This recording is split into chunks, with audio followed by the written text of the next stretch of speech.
Hello all, Game Methuselah. Well, tonight I'm going to do my second video on the fantasy trip. It just got kickstarted, I think yesterday, might be a little early the day before, I don't recall exactly, but I put it up on my Twitter feed because I wanted people to see it, and a lot of people are talking about it. It funded immediately. I think right now it's at about $107,000 of the $20,000 they were asking, and it has 30 days to go, so there's not going to be a problem with it funding. But I wanted to talk to you about what I liked about it, and more importantly, why I think you guys should consider getting it. Now, before we start, I was going to prep really cool battle for you to see how the fantasy trip fights and lays out and works, because it has a very war game type mechanic, very different from D&D. In fact, the fantasy trip is about what I would consider the farthest from D&D of any other role-playing system that has been made. It really is a war game that is sort of masquerading as a role-playing game, and it does really, really good. Now, if any of you are under the age of 50, it's very likely you don't even know what this game is. You likely never even have heard of it. You might have heard of GURPS, still made by Steve Jackson game. That is the game that came from the fantasy trip. Thusly, GURPS came to fruition, and you may have heard that I wasn't a big fan of GURPS. It was the fantasy trip with a whole heck of a lot of chrome piled on it that just slowed the game down. And if I wanted to play a slow, detailed game, there were many out there. But it was the simple elegance of the fantasy trip that I really, really loved. So I had this beautiful map that I've had for years, and it's a huge hex map, and it has terrain, printed right onto the map, and I've used it for all kinds of outdoor encounters, and we thought we'd have this great battle. And of course, I found the map recently, and I folded it up here and put it away so I would have it for this event, and I have no idea where it's at. Which is unfortunately what happens sometimes. You put it away and you did just a good job of keeping it safe that even I don't know where it's at. But in looking for it and tearing up the house, I found something really unique that I thought would add some fun to the story. This is a piece of antiquity. This is an I'm Chaotic button. In 1976, in San Jose, my friend Richard Miller and Mark Sexton went up to the game convention to play. Everybody was going to be there. All the folks from D&D were coming out. Ral Partha was brand new and going to show off their miniatures, and we decided to go to play. And there was all kinds of different games going on, and we were enjoying all of them. And then my friend Richard, well, because he's evil, persuaded me we should get these buttons made. So Richard did this fantastic piece of art. Some lady was making buttons. We made 3 identical buttons. Now, in 1976, there was no evil. There was no good. There was just lawful, neutral, and chaotic. We took our buttons and we put them on. We showed up at Dave Arneson's game. There were 18 players. We said, can we play? Absolutely. Our buttons were prominently in full view. And we sat down to play. Now, we immediately passed notes to the DM saying, hi, we're chaotic. We had generated our characters from, I think they were 2nd to 4th level, and I think we averaged 1/4 level and 2/3, which was very fortuitous for us. So we went to this party with 18 players, huge dungeon crawl into Blackmore. And if you don't know who Dave Arneson is, and you don't know what Blackmore is, and you play Dungeons & Dragons, shame on you. You need to look it up. He's one of the original designers of Dungeons & Dragons. It's a real piece of sort of history. We were there, we stood in the back of the party, we fought monsters, we guarded the mule with the treasure, we beat all these undeads, we beat all these ghosts and goblins, we were accumulating a large portion of treasure. We go down the hall, at the back of the party watching as they open the door to this mystical library, filled with tomes, obviously just reeking with the power of magic, and everyone kind of moves in. And we're sort of standing there at the doorway, kind of looking at each other askance like, this sort of reeks. Of course, in the middle is a giant pedestal with this book that is bound in human skin. Really? You're going to open it? Of course they are. They open the book. From the bookcases and the little pits and nooks and crannies and cracks in the walls, various ghosts and spirits and wraiths and specters all come out to swirl around and attack the party. we'd make one step backwards. We close the door. Mark Sexton throws whole portal. The neutral dwarf who was at the back of the party with us, holding the mule with the treasure, goes, oh, what? And I said, hi, we're taking the treasure and leaving. Are you with us, or do you want to stay here with them? And he drew his axe to be bold and realized suddenly all three of us were evil. And he was about to get finger of death. Well, actually, no, it was just cause wounds. More than likely slept, hit with a phantasmal spell. And then the warriors and rogues were going to beat on him. So he said, hey, I'm with you guys. And we bailed. Now, of the 16, I guess it was 14 remaining player characters that stayed, 2 made it out alive. Now, they said bad things about us at the con. I don't understand why. I mean, I would never actually do anything evil. It was Richard Miller who talked me into it. But we were notorious. I had Dave Arneson howled. He thought it was hilarious. And I had many conversations over the years with him about this at various times I saw him at the con, because he seemed to always remember it. The Fantasy Trip. It's out on the Kickstarter. It's already been filled. If you're interested at all, it would be in the fact that you are a war gamer. You enjoy gaming and you like to see something different. Fantasy Trip, as I said, is about as difficult and different from Dungeons & Dragons as it's possible to be. Case in point, it has no levels. It really has no hit points. Your strength determines how many hits you take. Armor does not make you harder to hit. Armor stops damage. You will not level. What hit points you start with and your strength are not going to go up dramatically over the full campaign. It would not be uncommon to have a fighter who starts with a 12 strength, thusly 12 hit points, and end up at the campaign with a 16, maybe 18 strength, and that many hit points. But the armor, the skills, your ability, your knowledge, the various things you've learned and how you've progressed in the game are hopefully going to keep you alive.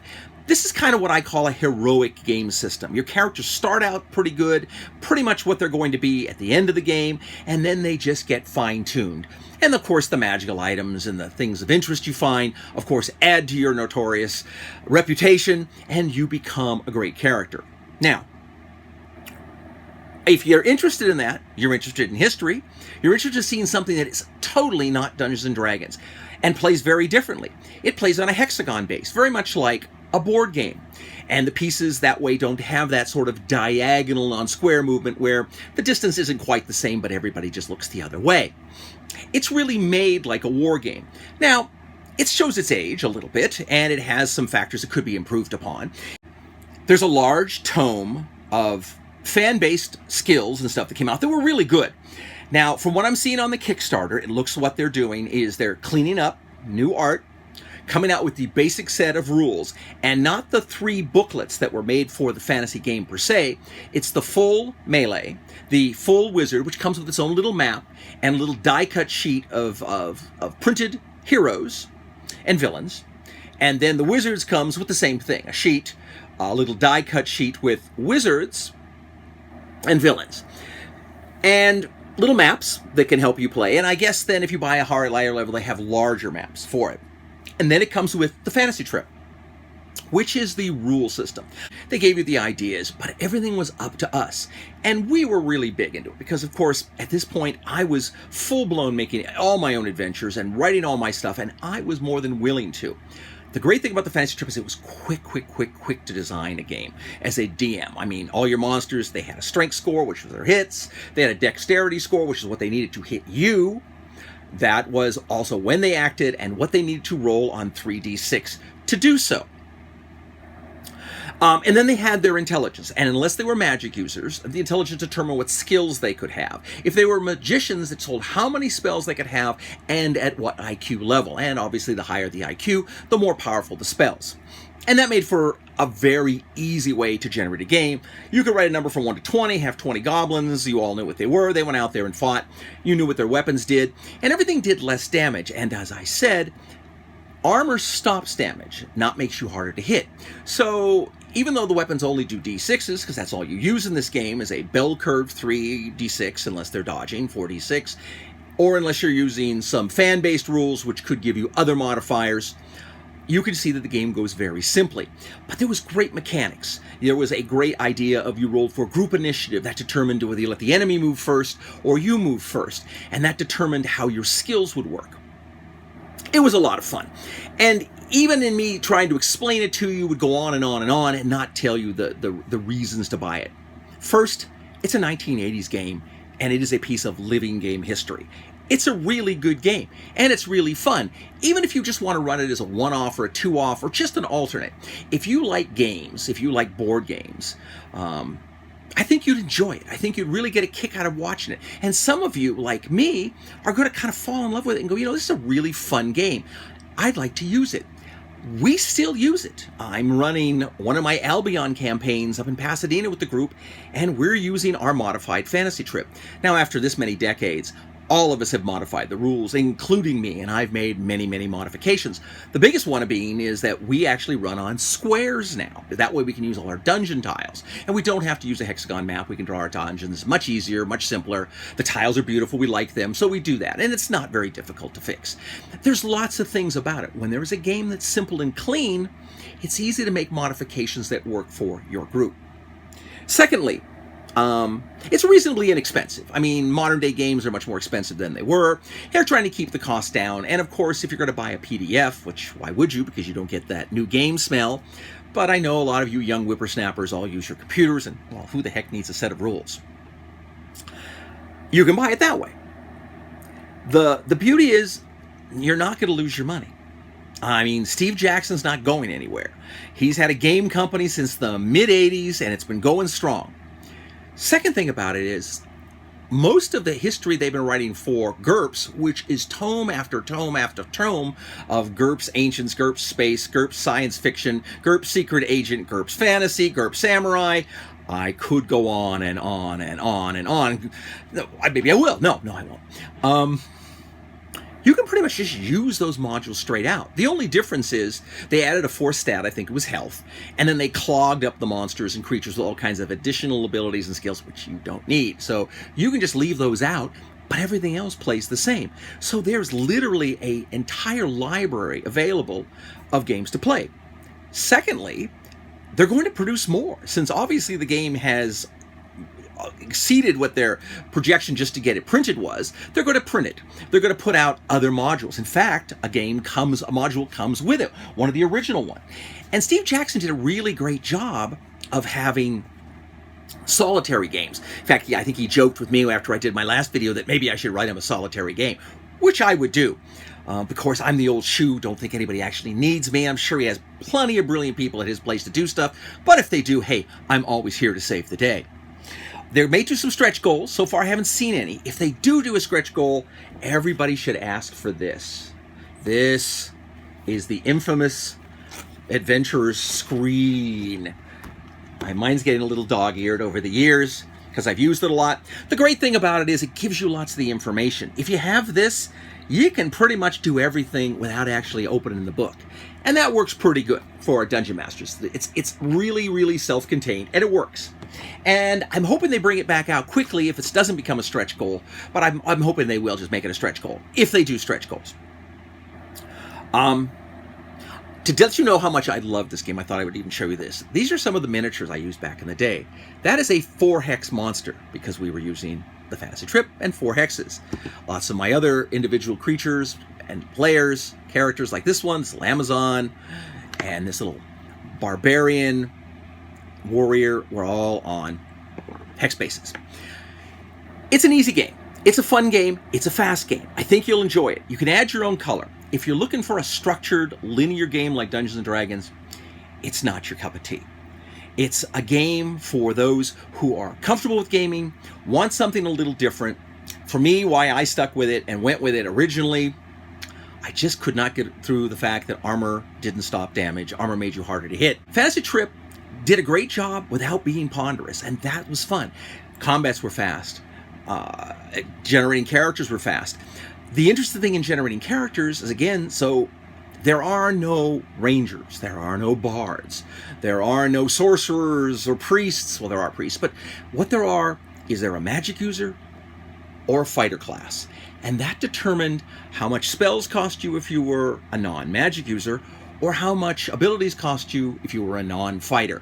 And then from there, you design the character the way you wanted it. So if you wanted a duelist rogue character, you built a high dexterity with a low strength. You use light weapons, but you always hit. You could pick locks, pick traps, and all that. And you had your own abilities. You always struck first. You could disengage from things that were more difficult. You could take talents like running, so you could run away and do all these things. You built your character specifically the way you liked it. And that was fun. So it's a good, enjoyable, simple game that's pretty easy to work with. One of my favorites I was notorious for was my halfling rogues with shurikens. So they always had shurikens and daggers. No strength. Ridiculous dexterity. Halflings had advantage with thrown weapons. They did extra damage with thrown and missile weapons. So this little innocuous shuriken I could throw this handful of to hit the creatures with all kinds of, and do them all kinds of damage. Or if it was a bad guy, I could use dagger marksmanship and take an aim shot for his eye and put him out of action. So it was fun for me because I love playing crazy stuff. But sometimes I had barbarians with no dexterity who would just try to manhandle you in close combat. You can do all kinds of things because the game design and the character's design are all based upon what you want. I've seen thieves with magical spells, and I've seen wizards who carried weapons. You know, it's all, again, what you wanted to have in the game, and design it the way you want it. And the game characters designed up fairly quickly. As they build onto this, and I'm pretty sure they are, they've got a lot of adventure module stuff that they're going to be able to freely get out quickly. Should be coming out very fast, should be fairly inexpensive. I think the game screams to have a monster manual now. Of course, I think I would be the best person to produce it, but my guess, again, is Steve Jackson has a good crew of people. So, once again, I'm sure that that's what will happen. But I think you'll see this growing a little bit. And, again, like I said, with the items on GURPS, you've got built-in color history and adventures already set up for you really originally to play. So, really not a lot of work. You may not replace your role-playing group with it.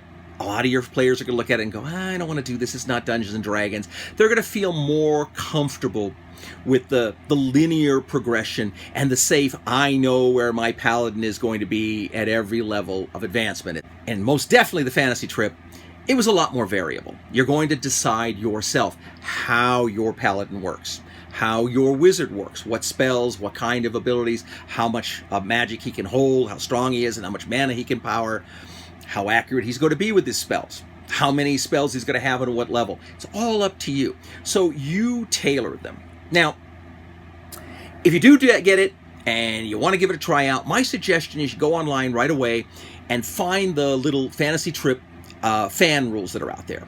I think you should download them and keep them. I think it might eventually become canon for Steve Jackson. I know a lot of his people are thinking about it. I know a lot of people have been on the internet talking about it.